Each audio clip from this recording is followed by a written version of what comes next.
We continue to follow breaking news this morning on Good Morning Indiana. The time now is 5:27, and as normally in these chaotic scenes, we are getting ready to take a press conference involving Metro Police as they give us more information involving the officer killed in the line of duty this morning.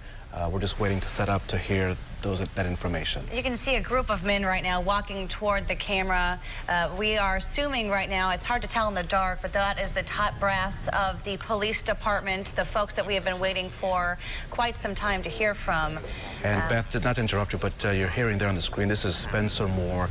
His son, David Moore, was the last officer that was killed in the line of duty back in 2011.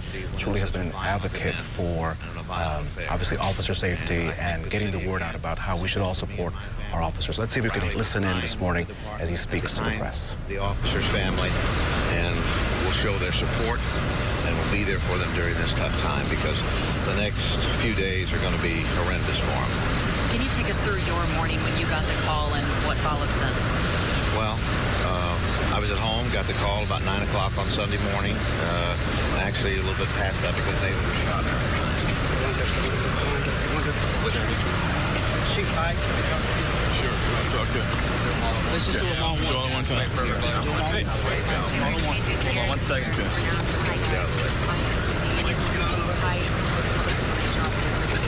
You ready? Tell just by looking at Chief Hyde. Okay, tonight at around 1:52 a.m., Northwest District Officer Rod Bradway was dispatched to the 6700 block of Eagle Point Drive after a 911 call reported disturbance in an apartment. When he arrived to the apartment door, he heard a woman scream for help inside the apartment. He forced entry into the apartment, and a confrontation ensued between the suspect and police officers. During that confrontation, the officer was shot. He was transported to Wishart Hospital, where he died from his injuries. During the confrontation, the suspect was also shot and killed. We are still working to confirm his identity, and the investigation is still very young, and any further details we'll have later. Chief Hite has some words, as well as Director Riggs. Thank you. Good morning. As you heard, a very brave officer risked his life for our community once again. Our heartfelt condolences goes out to his family, to the police family, and to the citizens of this great city. We're grateful. He's a brave, decorated officer. Very proud. I had a chance to talk to his parents. We talked about how he was so enthralled to wear the uniform, how it made him feel bigger than life, how he loved to come to work and do his job. As you heard, he entered an apartment to save the life of a woman who was being assaulted, and in turn gave his life. Blessed are the peacemakers in our community who wear the blue. And thank God for people like Rod and the members of this police department. It's a tough time for us, but we'll get through this. In the days ahead, we want the community to understand. We want you to reach out to the family, be there for them as we prepare for his homegoing services. This time, Director Riggs would like to share a few words. Director. I just want to say tonight, IMPD lost one of its finest, but this city lost one of its finest. I'm always struck when you see the officers and they wear a uniform. They wear that uniform with pride. But that uniform also represents what's good about our community. That our uniform represents the citizens we serve. Not only tonight did an officer die, but it was an attack against what is right in our city. The officers I've spoken with tonight asked for prayer. They asked for respect for their privacy. And I, for one, am proud to be a part of this organization and proud of the service and the sacrifice of our officer. This time I'm going to ask President Bill Owensby of the FOP for a few words. Folks, earlier tonight, Rod Bradway put his uniform on and went to work. He's not coming home. He left behind a wife and 2 kids. And he's a true hero. So the department would really appreciate prayers and support. It's something, unfortunately, that this city does very, very well in supporting our officers in times of need. And this is one of the greatest times of need. So I'd appreciate any prayers and thoughts and support for the family and for the men and women that worked with him and the entire police department. Thank you. It's time to hear from Commander of the Northwest District, Rod's Commander, Brian Mahone. Tonight I lost a member of my team. We lost a member of our family.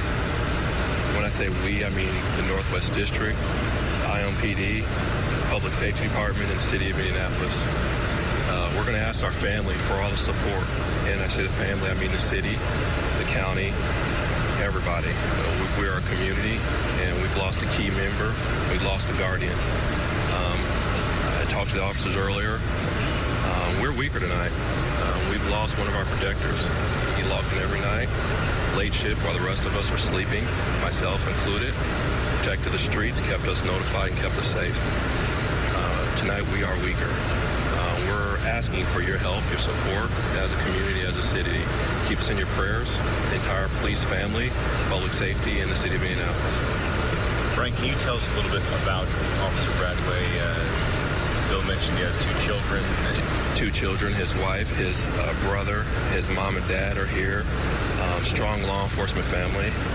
His brother said he was doing what he always wanted to do.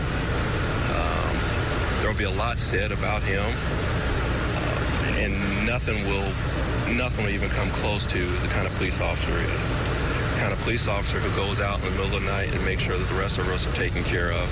Patrols our alleys, our streets, our driveways, and he was answering a call. Somewhere I was in assistance, and he showed up, gave his life. And again, we've lost a guardian.